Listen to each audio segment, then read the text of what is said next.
Paleo-author Phil Hore is bringing a natural history museum to Central Queensland's classrooms. We're going to have lots of fun. Now we've got a bunch of activities to do. Our first activity is we're going to look and hold and touch some fossils. So I think we should start at the very beginning. What is a fossil?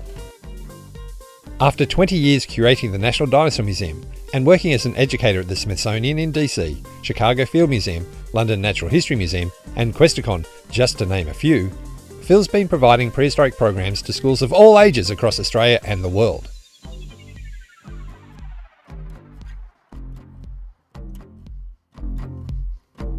This is a hands-on experience with several programs offered.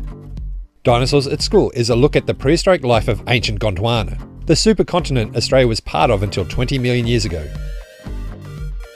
Let's have a look at some of these fossils. We'll hand them out so you can have a look. Students learn about fossilization and the dinosaurs and Mega-fauna of the southern continent. With the Big Bang Theory, using fossils, minerals and meteorites, students will experience a hands-on history of the universe. This covers the Big Bang, the creation of the planets, the continents and the evolution of life on Earth. Now what I want you to do is kind of move it, as in crush it, and make it into a perfect ball. Once you've got your ball, hold it up. Perfect, very good. Extras include students making their own fossil or painting a plaster cast of a real Australian fossil to keep.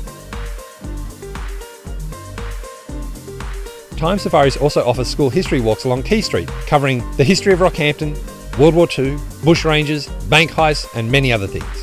And we'll soon be introducing educational tours of the Rockhampton Botanic Gardens and the Rocky Zoo. All of Time Safari's school programs come with pre- and post-visit worksheets. Visit timesafaris.com.au for more information, or to contact us for prices or to organise an incursion. And please let us know if you have something specific you'd like to cover in class.